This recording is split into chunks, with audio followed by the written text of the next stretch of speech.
이어서 500 공과의 말씀을 살펴보도록 하겠습니다. 공과의 말씀 이사야 25장으로 왔습니다. 이사야 25장 1절에서부터 12절까지 말씀에 제목은 하나님의 구원을 찬양하라. 뭐 할 것 이렇게 되어 있나요? 그러지 말고 하나님의 구원을 찬양하라 라는 말씀의 제목으로 오유 배정 내나도록 하겠는데, 12절까지 있는 말씀은 대지를 3개로 나눌 수 있어요. 먼저 5절까지는 하나님의 구원을 찬양한다는 것이고, 두 번째는 6절과 9절에 있는 것처럼 모든 민족을 위한 구원의 연회. 무슨 연회를 하나님께서 베푸셨을까? 오늘 오전의 말씀과 연장선상이 있습니다. 그리고 마지막으로 세 번째 10절과 11절, 여호와께서 모압, 즉 세상을 심판하실 것이다 라고 말씀한 대목입니다. 첫 번째 이제 대지로 와서 하나님의 구원을 이사야 선지자가 찬양을 하는데, 1절 보시면은요, 여호와여 주는 나의 하나님이시라. 내가 주를 높이고 주의 이름을 찬송하오리니 주는 기사를 옛적에 정하신 뜻대로 성실함과 진실함으로 행하셨습니다. 예, 앞에서 24장 이사야 24장에서는 말세에 있을 대환란과 그 대심판 직전에 온 땅이 황폐해질 것, 그리고 또 환란 이후에 하나님의 영광이 실현될 것, 계시록에 있는 말씀과 비슷해요. 그 말씀을 예언을 했었는데, 이제 이어지는 오늘 본문의 말씀에서는 여호와 하나님께 대한 세상을 심판하고 그 하나님의 그 구원의 역사가 일어나니까 이사야 선지자가 그걸 바라보고 하나님 앞에 찬양을 올려드리는 거예요. 그러면서 하나님은 뭐라고 고백을 하냐면, 여호와여 주는 나의 하나님이시라, 이렇게 고백을 하는 겁니다. 여기서 이사야가 하나님을 여호와여라고 부르고 있어요. 여호와, 그 이름의 뜻 여러분 잘 아시죠? 약속대로 구원하시는 분, 또는 스스로 있는 자, 자존자라는 의미이죠. 하나님께서 특별히 여러 가지 이름으로 하나님의 이름을 얘기를 할 때가 있어요. 여호와, 또는 뭐 주, 아도나이, 엘로힘, 뭐 여호와 니시, 뭐 이렇게 여러 가지로 하나님의 이름을 부르는데, 여호와라는 이름은 약속대로 구원한다는 의미예요. 약속대로. 그러니까 그 말씀 그대로 약속대로 구원하시는 주님은 나의 하나님이십니다, 이렇게 고백을 하는 거예요. 근데 여기서 주는 누구의 하나님이라고 되어 있어요? 나의 하나님. 나의 하나님. 저는 여기 이 나의 하나님이라고 하나님을 고백하는 게 얼마나 복된 일인지, 참 이게 참 중요한 고백이에요. 이제 새로 오신 분 좀 예람된 얘기입니다만, 아내를 내 신앙을 따라오는 것도 좋지만, 누구의 신앙으로 하나님을 만나야 된다고요? 내 신앙으로. 하나님은 누구의 하나님으로? 나의 하나님으로 고백해야 돼요. 나의 하나님으로. 이게 얼마나 귀하고 복된 고백인지. 성경에서 구약에 있는 그 수많은 사람들이 있는데, 하나님에 대해서 감히 나의 하나님이라고 고백하는 사람들 참으로 귀한 거라고요. 모세가 그랬고, 그리고 또 오늘 본문의 말씀에서 이사야가 그랬고, 또 특별히 이스라엘 역사 가운데 가장 선한 왕이라고 꼽히는 누구요? 다윗도 그래요. 그러니까 이렇게 하나님을 고백할 수 있다라고 하는 건, 나의 하나님이라고 고백하는 건 이미 하나님과 어떤 관계에 있다는 거예요. 멀리 있지 않고 가까이 있다는 얘기예요. 가까이. 그러니까 특별히 이사야 선지자는 종말에 있을 일들을 계시를 많이 받았던, 그러니까 소계시록, 묵시록이라고 할 정도로 이사야 선지자는 특별히 예수님에 대한 그 계시의 말씀을 많이 깨달았고, 또 말세에 있을, 종말에 있을 말씀들을 다 깨달았기 때문에 그 계시를 주신 하나님에 대해서 나의 하나님이라고 고백하는 거예요. 참 귀해요, 귀해요. 그래서 그 하반절에서 그랬죠. 내가 주를 높이고 주의 이름을 찬송하리이다. 이름, 히브리어에서 이름이라고 하는 것은 단순한 이름이 아니에요. 이름을 안다라고 하는 건 그 사람의 모든 것을 다 안다, 그 중심을 안다, 그런 뜻이 담겨 있는 거예요. 그러니까 제가 고등학교 다닐 때에 김준수님의 그 꽃이라는 시가 있었는데, 내가 그의 이름을 불러주기에는 그게 나에게 어떤 이름은 다가오지 않았다라는 그 존재에 대해서 안다는 거예요. 이름을 안다는 것은 하나님의 존재, 인격적으로 깊이 안다. 그러면서 내가 주를 높이고 주의 이름을 찬송한다. 유명한 CCM도 있는데, 내가 주를 높이고 주의 이름을 찬송한다는 그런 CCM도 있는데, 그만큼 하나님에 대해서 인격적으로 만났고 깊이 교제를 했기 때문에 하나님에 대해서 이렇게 얘기를 하는 거예요. 그러면서 그 하반절에서 얘기합니다. 주는 기사를 옛적에 정하신 뜻대로 성실함과 진실함으로 행하셨다. 말씀만 하시고 이루시지 않는 그런 하나님이 아니라 말씀하신 그대로 성실하심과 그리고 또 진실하심으로 모든 일을 행하셨기 때문에 그 정하신 뜻대로 이루신 하나님을 바라보고 이사야 선지자가 이렇게 개인적으로 고백하고 있는 참 귀한 본문의 말씀입니다. 또 2절 돌아와서 2절 보시면 주께서 성읍으로 무더기를 이루시며 견고한 성읍으로 황무케 하시며 의인의 궁성으로 성읍이 들지 못하게 하사 영영이 건설되지 못하게 하셨으므로. 앞에서는 이사야 선지자가 그 하나님의 개인적인 그 찬송과 나의 하나님이라고 고백을 하면서 그렇게 했다라고 하면, 이제 2절과 3절은 그 원수의 성읍들, 외인이라고 하는 것은 이스라엘 외 사람들, 그 원수들을 얘기를 하는 겁니다. 그 성읍을 회파하시고 건설되지 못할 것을 바라보면서 이렇게 얘기를 하는 겁니다. 하나님 앞에 감사드리는 그런 찬송이라고 할 수도 있죠. 주께서 성읍으로 무더기를 이루게 하시고 그 모든 세상을 멸하시고 원수를 멸하시고 궁극적으로 하나님의 나라를 세우시고 또 견고한 성읍으로 행복해 하시며. 견고한 성읍. 가인이 동생 아벨을 죽이고 난 다음에 하나님으로부터 징계를 받았지요. 그래서 그 징계가 무서워가지고 견고한 성읍들을 창세기 4장에서 보시기 때문에 쌓았어요. 그렇게 쌓은 이후로 인간은 하나님과 멀어지고 난 다음에 자기만의 성읍들을 다 건축을 합니다. 돈과 명예와 지위와 권력과 심지어는 자기의 그 반반한 이런 것들로 견고한 성읍을 쌓아서 하나님 없이도 살아갈 수 있다라고 생각을 하는데, 그것을 다 허물어 버린다는 영적인 의미도 담겨 있어요. 그래서 외인의 궁성으로 성읍이 되지 못, 다시는 그 성읍이 살아나지 못하도록 하나님께서 다 멸하셔서 궁극적으로 하나님의 심판의 날, 그 날이 이루어질 것을 이렇게 얘기를 하고 있는 말씀이에요. 3절 보시면 또 강한 민족이 주를 영화롭게 하며 포악한 나라들의 성읍이 주를 경외하리이다. 강한 민족이 주를 영화롭게 한다. 이거 잘못 이해하면 안 됩니다. 이게 강한 민족이 주를 영화롭게 한다는 얘기는 강하게 하나님을 반대했던 세력들이 하나님의 심판과 징계를 받아서 누구에게 돌아온다는 얘기냐면 하나님께로 돌아와서 주를 영화롭게 한다고요. 때리고 포악해가지고 힘으로 눌러가지고 하나님을 영화롭게 한다는 얘기가 아니고, 그 강했던 나라, 하반절의 말씀 보시면 알아요. 포악했던 나라의 성읍들을 주를 경외한다. 그 악했던 나라가 다 멸하고 하나님의 누구이신지를 경험해서 하나님을 경외하게 된다는 얘기입니다. 그러니까 힘으로가 아니고 그 모든 일이 망함으로 말미암아 세상에 있는 모든 것들 내려놓고 하나님이 어떠한 분인지를 깨달아서 하나님을 경외하게 된다는 얘기예요. 그러니까 제가 어르신들 앞에서 얘기하기 그렇습니다만, 나이가 든다는 건 참 어떤 의미에서는 좋은 면도 있고 안 좋은 면도 있습니다만, 목사의 입장에서 보게 되면 좋은 게 많아요.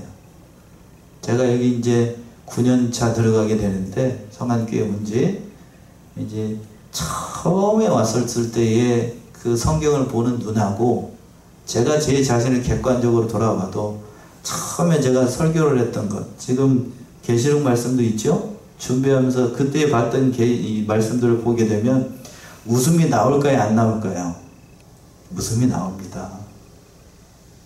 처음에 감도사로 했던 때에 요 밑에 있는데, 그 설교를 원글로 보게 되면 이렇게 제가 보잖아요. 아이고야 라는 생각이 나온다니까요. 아이고야 라는 생각이 들어요. 지금 보게 되면, 그러니까 그 말을 이제 집사람하고 가끔 얘기를 했는데, 그만큼 제가 어떻다는 얘기죠? 영적으로도 어떻게 됐다는 거예요? 자라나는 거죠. 성경을 보는 안목이. 10년 뒤에 제 모습을 보게 되면 또 어떨까요? 더 많이 자라나겠죠.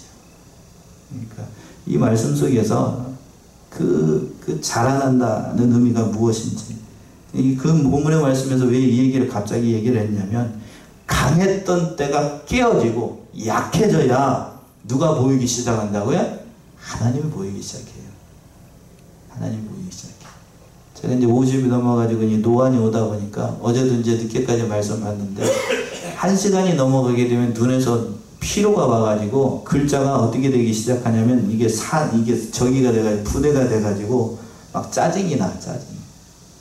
근데 그런 가운데서도 말씀을 연구하려고 하는 걸 보게 되면 참 보이지 않는 것들을 보게 돼요. 나이가 먹다 보니까 이 말씀 한 말씀이 전에는 머리로만 알았던 그 말씀들이 이제는 어디로 내려오게 되냐면 가슴으로 성경이 읽어지게 돼요. 그러니까 얼마나 귀한 거지. 나이가 먹는다는 것. 남보교회 박영선 목사님이 그런 얘기를 하시더라고요. 목사가 나이를 먹는다는 건 그게 나쁜 게 아니다. 전에는 박영선 목사님 여러분 아실지 모르겠습니다만 저처럼 이게 젊었을 때에는 강대상에서 얼마나 육두문자를 잘하는지 그걸 보게 되면 성도들이 그걸 보고 시원시원하다고 얘기를 했대요. 아십니까? 근데 지금은 이제 은퇴를 하시고 완전히 완숙한 목사님이 되셔가지고 지금은 제가 봐도 훨씬 낫더라고요. 그렇게 돼서 그러니까 이 목사만 해당되는 게 아니고 성도들도 연세가 드시고 나이가 듣는다는 건 신앙이 어떻게 된다는 거예요. 완숙해진다는 거니까. 다른 사람 바라보는 시선이나 눈 속에서도 그 정확하게 사물을 판단할 수 있고 상대방의 허물이나 약점도 가려줄 수 있는 그런 신앙의 경륜에 이르게 되니 바로 얼마나 귀한 거예요. 오늘 본문의 말씀에서도 그 얘기를 하고 있네요. 강했던 때가 좋은 게 아니고 약했을 때에 하나님의 은혜를 경험하는 그러한 것을 깨닫게 되는 거예요. 그 말씀이 4절에서도 잘 나타나요. 4절 보시면 주는 포악자의 기세가 성벽을 충돌하는 폭풍과 같을 때에 빈궁한 자의 보장이시며 환난당한 빈피반 자의 보장이시며 폭풍 중에 피난처시며 폭양을 피하는 그늘이 되셨사오니 포악한 자의 기세가 성벽을 충돌하는 폭풍과 같을 때 연약하고 어려운 사람들을 포악한 자들이 그냥 기세 등등하게 이렇게 핍박을 할 때에 연약한 자의 보응이 되어주신 하나님, 보장이 되어주신 하나님. 개정판 번역은 보장이라고 안 하고 뭐라고 되어 있습니까? 개정 4절 한번 읽어보시겠어요? 주는 포악자의 기세가 성벽을 치는 폭풍과 같을 때 빈궁한 자의 요새이시며 환난당한 가난한 자의 요새라고 되어 있죠. 보장이라고 안 하고 요새. 그러니까 요새. 보장이라는 것은 힘을 얘기를 하는 것인데 개역성경 그렇고 개정판에서는 요새라고 번역을 했어요. 보호해 주시는 하나님의 그 능력을 얘기를 하는 것인데 그러니까 연약한 자에게 하나님께서 보응이 되어주시고 보장이 되어주시고 능력이 되어주시고 요새가 되어주신다는 거예요. 사도 바울이 이런 하나님을 경험했기 때문에 고린도후서 12장 9절에 가서 보시게 되면 이렇게 고백을 해요. 연약한 게 복이라고 해요. 자, 고린도후서 12장 9절 한번 보시겠습니까? 고린도후서 12장 9절.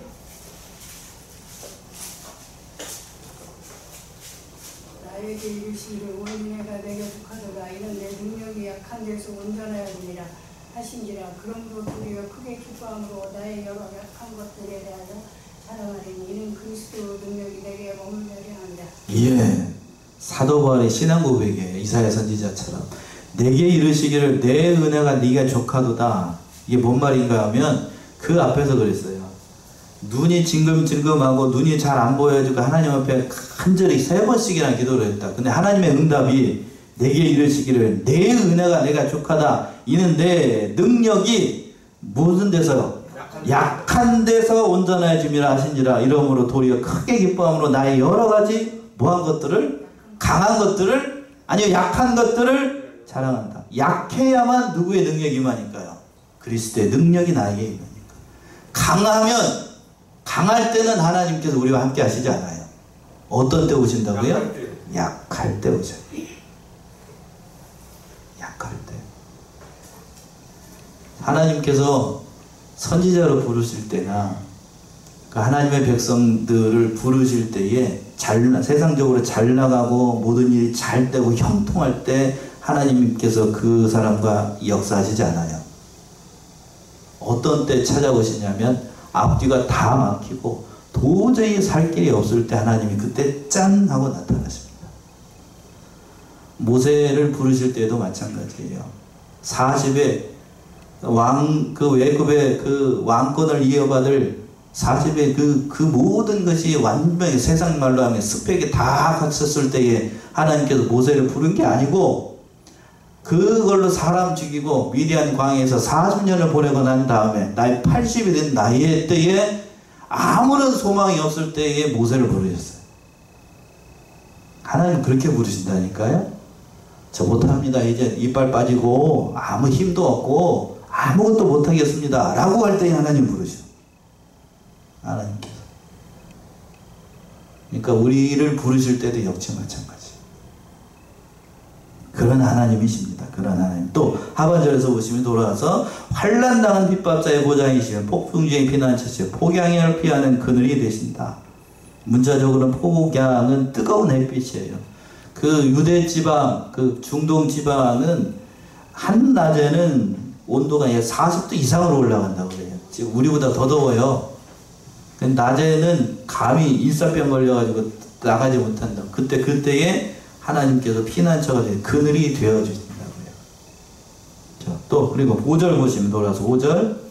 마른 땅에 폭양을 재앙같이 주께서 의인의 헌화를 그치게 하시며 폭양을 구름으로 가리움같이 포악한 자의 노래를 낮추시리이다.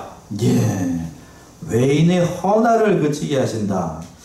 개정판 번역을 좀 봐야 되겠어요. 개정판은 뭐라고 되어 있습니까? 마른 땅에 폭양을 재앙같이 주께서 이방인의 소란을 그치게 하시며 이방인의 뭐를요?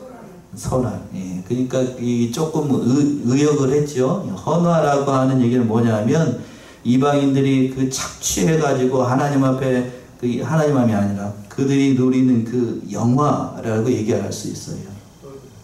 떠듬, 시끄럽게 떠드는 일. 신나가지고 그 포악자들이 가난한 자들이나 연약한 자들을 빼앗아 가지고 그걸 자기 것처럼 노랫가락을 부르면서 흥겹게 누리는 걸 헌화라고 얘기를 하는 거거든요. 좋은 의미예요, 나쁜 의미예요? 나쁜 의미죠. 아주 악한 거죠. 아주 악한 거. 그것을 그치게 하신다고요. 그러니까 포학자의 노래라는 얘기는 아름다운 노랫가락이 아니에요. 술 취해가지고 고주망태 돼가지고 이 코가 삐뚤어져가지고 하나님 앞이 아니지. 사람 앞에서 막 먹고 마시라 부으라더니 소리 빽빽 지르는 거. 우리나라 사람들이 잘하죠. 음주가고 하고 난 다음에 어디 간다고? 잔뜩 취해가지고 어디를 많이 가요? 노래방 가가지고 빽빽 소리 지르는 거. 그 얘기라고 지금 이게 뭔 말인지 아시겠죠? 그러니까 그것이 좋은 의미가 아니라고요. 그 노래를 어떻게 하시겠다? 낮추시겠다는 거예요. 하나님이 누구이신지를 보여주겠다라는 말씀이에요. 자, 두 번째 대지로 와서 6절부터 보시게 되면 하나님께서 그들을 멸하시고 연회를 베풀어 주셔요.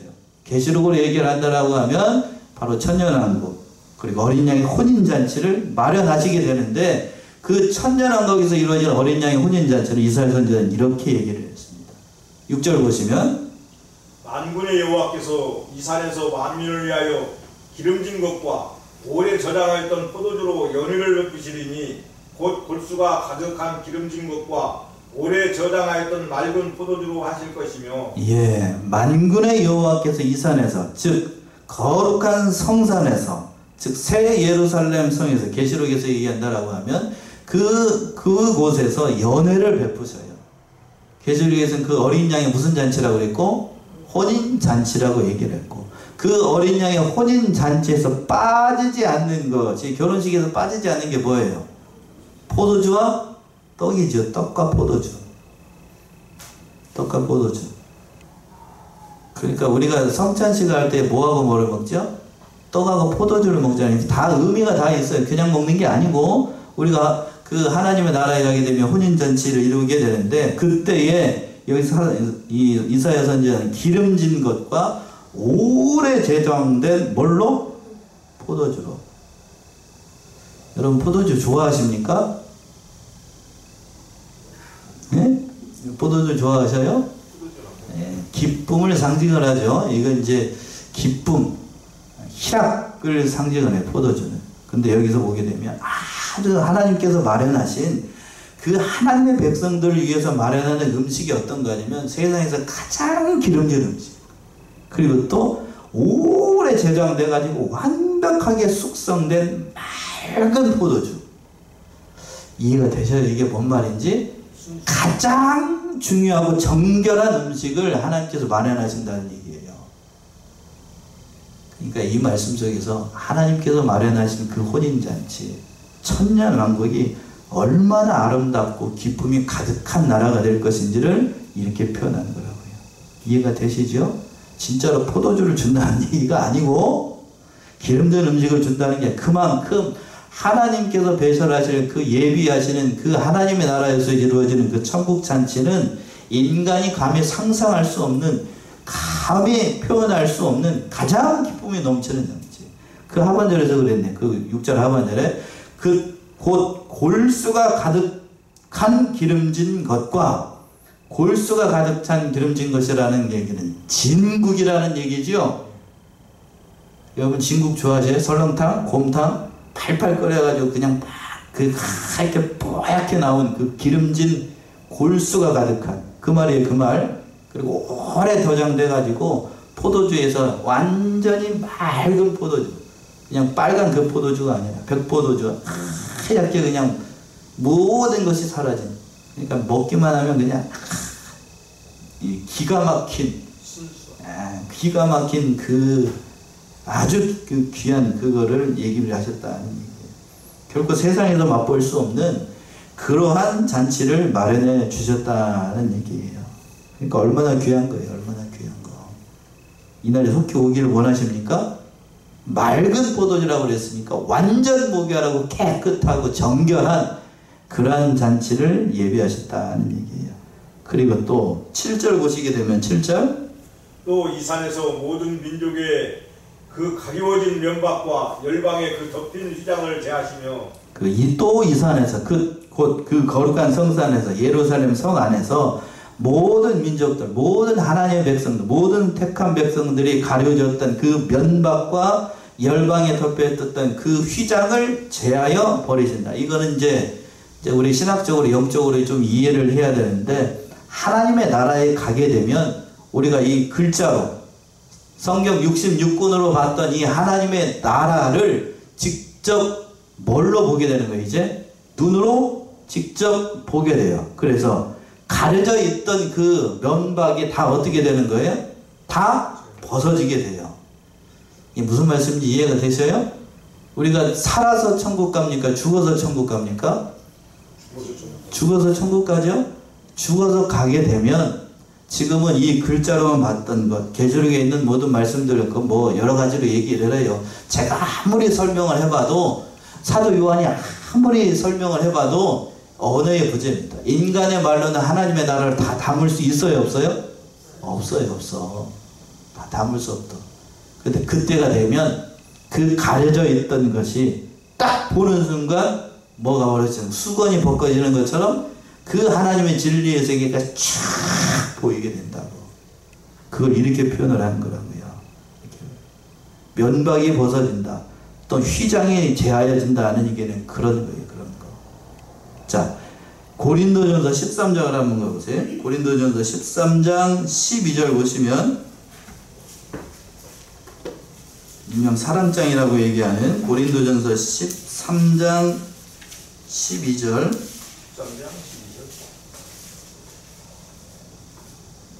11절부터 한번 보세요. 11절. 제가 어렸을 때에는 말하는 것이 어린아이와 같고 깨닫는 것이 어린아이와 같고 생각하는 것이 어린아이와 같다가 장성한 사람이 되어서는 어린아이의 일을 버렸노라. 우리가 이제는 거울로 보는 것 같이 힘이 하나 그때에는 얼굴과 얼굴을 대하여 볼 것이요 이제는 내가 부분적으로 아나 그때에는 주께서 나를 아신 것 같이 내가 온전히 알리라. 예. 자, 이제 사랑장을 사도 바울이 마무리하면서 11절과 12절에서 이렇게 얘기를 하는 거예요. 내가 어렸을 때에는 말하는 것이 뭐와 같아요? 어린아이와 같아. 그렇죠. 문자적으로만 보면 어렸을 때에는 어린아이 같이 깨닫는 것도 어린아이 같고 생각하는 것도 어린아이 같다가 장성하여서는 어린아이의 일을 어떻게 된다고요? 버렸다고요. 이걸 잘못 해석하게 되면 어른이 돼서는 어린아이의 순수함을 잃어버렸다, 이렇게 해석하면 안 돼요. 예, 그런 의미가 전혀 아닙니다. 그런 의미 아니에요. 장성한 신자가 돼서는 옛날에 묵었던 잘못 생각했던 모든 것들이 다 벗어져서 알게 된다. 그 12절 말씀 보게 되면 그 말씀인데, 우리가 이제는 거울로 보는 것 같이 심의해요. 지금 우리가 성경을 보고 제가 아무리 강도를 잘하고 설교를 잘해도 지금은 하나님의 나라를 뭘로 보는 것 같이? 거울로 보는 것 같이 희미하게 보입니다. 쉽게 얘기하면 흑백 세상을 보는 것 같아. 그러나 그때가 되면 얼굴과 얼굴을 대하여 볼 것이요. 이제는 그러니까 부분적으로 알지만, 요거에 대해서 요만큼 알고 저거에 대해서 저만큼 알지만, 그때에는 내가 주를 어떻게 한다고요? 온전히 알게 된다. 즉 하나님의 나라에 가게 되면 그 모든 것이 다 가려졌던 것이 다 벗겨지고 하나님을 온전히 알게 된다는 얘기예요. 그리고 또 중요한 사실이 오늘 본문으로 와서 8절에 달려 있습니다. 8절 보시면, 사망을 영원히 멸하실 것이라 주 여호와께서 모든 얼굴에서 눈물을 씻기시며 그 백성의 수치를 온 천하에서 제하시리라. 여호와께서 이같이 말씀하셨느니라. 8절 우리 합독합시다. 참 귀한 말씀이네요. 8절 시작. 사망을 영원히 멸하실 것이라 주 여호와께서 모든 얼굴에서 눈물을 씻기시며 그 백성의 수치를 온 천하에서 제하시리라. 여호와께서 이같이 말씀하셨다. 자, 사망을 영원히 어떻게 하신다고요? 멸하십니다. 오늘 오전에 말씀에서 사망과 음부를 어디에다 던져버린다고 그랬어요? 불못에 던져버린다고 그랬죠? 그 말씀이 그대로 이루어져. 이 말씀이 계시록에서 그대로 이루어지는 거라고. 그리고 또 한 가지 중요한 사실은 주 여호와께서 모든 얼굴에서 뭐를 닦아주셔요? 눈물을 닦아주셔요. 그래서 눈물이라고 하는 건 예수 그리스도를 믿음으로 말미암아 받았던 이 세상에서 당하는 모든 환난들을 아버지가 마치 어린 아들의 그 어린 딸의 자녀의 얼굴을 만져주시듯이 눈물을 다 닦아주셔요. 이 그림 아닙니까? 그림. 어린 자녀가 울고 있어요. 어린 딸이 울고 있어. 어린 아들이 울고 있어. 그럼 아빠가 와가지고 꼭 안으면서 얼굴에서 눈물을 닦아줘요. 그럼 그보다 더한 위로가 세상에 없는 거예요. 그러한 위로가 어느 나라에서? 하나님의 거룩한 나라에서 이루어지게 될 것을 얘기를 하는 거예요. 참 귀한 말씀이죠. 계시록 7장을 하는 거죠. 거기서 그렇게 되어 있습니다. 요한계시록 7장 15절에서부터 17절 보시면, 요한계시록 7장 15절에서부터 17절, 15절에서부터 17절. 그러므로 그들이 하나님의 보좌 앞에 있고 또 그의 성전에서 밤낮 하나님을 섬기매 보좌에 앉으시니가 그들 위에 장막을 치시리니 저희가 다시 줄이지도 아니하며 목마르지도 아니하고 해나 아무 뜨거운 기운에 상하지 아니할지니 이는 보좌 가운데 계신 어린 양이 저희의 목자가 되사 생명수샘으로 인도하시고 하나님께서 저희 눈에서 모든 눈물을 씻어주실 것이미러라. 예. 17절에서 그랬죠. 이는 보좌의 가운데 계신 어린 양이 저희의 목자가 되사 생명수샘으로 인도하시고 하나님께서 저희 눈에서 모든 뭐를 닦아주신다. 여기도 눈물을 씻겨주셔요. 이 이사야 선지자가 했던 말씀이 계시록에서 그대로 다 이루어지는 겁니다. 그러니까 이사야 선지자가 그 하나님의 놀라우신 그 계획하심과 섭리하심과 그 멀리 있는 그 말씀들을 다 보고, 그래서 1절에서 주 여호와는 나의 하나님이시라 라고 고백할 수밖에 없었던 거예요. 그걸 이미 다 봤으니까 그렇게 고백을 하는 거라고요. 또 9절 보시면, 9절 그날에 말하기를 이는 우리의 하나님이시라 우리가 그를 기다렸으니 그가 우리를 구원하시리로다. 이는 여호와시라 우리가 그를 기다렸으니 우리는 그 구원을 기뻐하며 즐거워하리라 할 것이며. 참 어제 제가 오늘 늦게까지 말씀을 묵상하면서 이 9절 말씀에서 은혜를 너무 많이 받았어요. 8절도 물론 좋습니다만 1절과 9절 말씀이 저의 이 가슴에 탁 떨어지더라고요. 그날에 말하기를, 그날은 어떤 날을 얘기를 하는 거예요? 좋게는 신약 시대를 얘기를 하는 거, 궁극적으로는 세상이 무슨 날? 종말의 날. 그날에 그날에 모든 하나님의 백성들이 말하기를 이는 누구의 하나님이라? 우리 하나님이라. 여러분들이 하늘나라에 가서 천년왕국에 들어가서 하나님을 가리키면서 하는 거예요. 이게 우리 하나님이라. 이해가 되십니까? 이게 뭔 말인지? 그날에 말하기를 이게 우리 아빠야! 라는 뜻이에요. 이게 우리 아빠야. 우리가 그를 기다리고 우리가 그를 구원을 기다렸더니 그 하나님께서 약속대로 우리에게 은혜를 베푸셨다는 얘기예요. 이게 뭔 말인가 하면 어린 아들이 이제 매 맞고 오거나 어린 적이 있어요. 그랬더니 막 나쁜 애들이 와가지고 막 쥐어갖고 막 그러려고 합니다. 그랬더니 어느 순간인가 아버지가 딱 뒤에서 와가지고 어린 아들을 딱 안으면서 눈에서 눈물을 딱 닦아주면서 울지마! 얘기하면 아들은 그 순간 모든 게 다 끝나는 거예요. 상황 종료. 상황 종료. 그날에 말하기를 이는 우리 하나님, 이게 우리 아빠야 라는 뜻이라고요. 갑자기 이제 어렸을 때 만화 영화가 생각이 나요. 제 나이 또래가 아니라서 여러분들이 잘 이해가 되실지 모르겠는데 짱가라는 만화가 있었습니다. 권사님 아십니까? 짱가. 거기에 그렇게 나와요. 어디선가 누군가에 무슨 일이 생기면 엄청난 기후 틀림없이 나타난다. 이렇게 일어나는 게 있었어요. 왜 이 얘기를 한가 하면 이게 그 얘기라고. 이게 무슨 얘기인지 아시겠죠? 어려움에 빠진 성도들 앞에 하나님이 짠 하고 나타나서 얘기를 하니까 그때에 성도들이 힘이 나가지고 이게 우리 아빠야. 이게 우리 아빠라니까 까불지 마! 이런 얘기가 이렇게 변화될지 모르겠습니다만 아무튼 우리가 그를 기다렸고 우리를 구원하셨다. 이는 여호와시라. 약속대로 구원하시는 분이시다. 우리가 그 구원을 기뻐하고 우리 영원토록 즐거워하자. 정말로 하나님의 찬송이 울려 퍼지게 되는 거예요. 지금 이사야 선지자가 그걸 바라고 있는 거예요. 그걸 바라보면서 너무 기쁘고 감사하니까 하나님의 구원을 찬송을 하고 나의 하나님이라고 고백을 하는 거예요. 마지막 대지로 와가지고 10절 이하에서 보시게 되면 10절 보시면 여호와의 손이 이 산에 나타나시리니 모압이 거름물 속에 초계의 밝힘같이 자기 처소에서 밝힐 것인즉. 예, 이제 여기서 이제 모압을 심판하신다고 얘기를 했는데 이건 문자적인 의미에서 모압이 아니고 하나님을 대적했던 모든 세력들을 얘기를 하는 거예요. 계시록에서 보시게 되면 오늘 말씀에서 곡과 마곡의 전쟁이 있어 사단이 미혹을 해서 그 대적을 멸하는 것하고 연장선상에 있는 말씀이에요. 여호와의 손이 그 산에 나타나셔가지고 모압이 거름물 속에 초계의 밟힘같이 거름더미 안에 그 풀처럼 다 밟아버린다고요. 거름물 속에다 풀을 넣어놓으면 어떻게 돼요? 풀이 다 어떻게 되겠습니까? 다 썩어버리죠? 그것처럼 다 밟아버린다고요. 다 밟아버린다.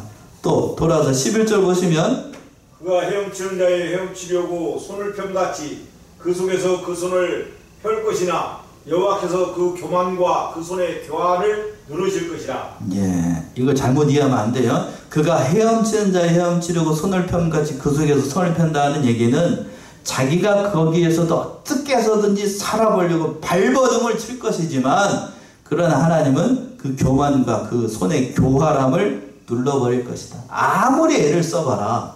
하나님의 그 징계와 심판에서 피할 수 있다 없다? 피할 수 없다. 그리고 마지막으로 15절 보시면 너의 성벽의 높은 보장을 서로 땅에 내리시되 진토에 미치게 하시리라. 예, 너의 성벽의 보장. 과거에 그 모압이 그 높은 성벽에 의지를 해가지고 살았거든요. 그것처럼 세상 사람들이 의지했던 모든 것 하나님이 다 멸하신다는 거예요. 다 아무리 많은 돈을 쌓고 아무리 많은 권력을 가지고 있고 또 부귀와 영화를 누리고 있어도 하나님이 진토와 같이 다 물리친다는 얘기예요. 그러니까 오늘 이 말씀 속에서 하나님의 궁극적인 심판의 날을 바라보며 이 이사야 선지자가 하나님의 놀라우심을 바라보며 나의 하나님이라고 고백을 하고 구원의 은혜를 찬송을 했다는 거예요. 우리 사랑하는 선의 성도님들 또 이 사실을 깨닫고 나의 하나님 그리고 우리의 모든 눈물을 씻겨주신 하나님을 인하여서 힘들고 어려운 일이 임하는 이 세상 믿음으로 승리하는 저와 여러분들이 다 되시기 바랍니다. 기도하겠습니다.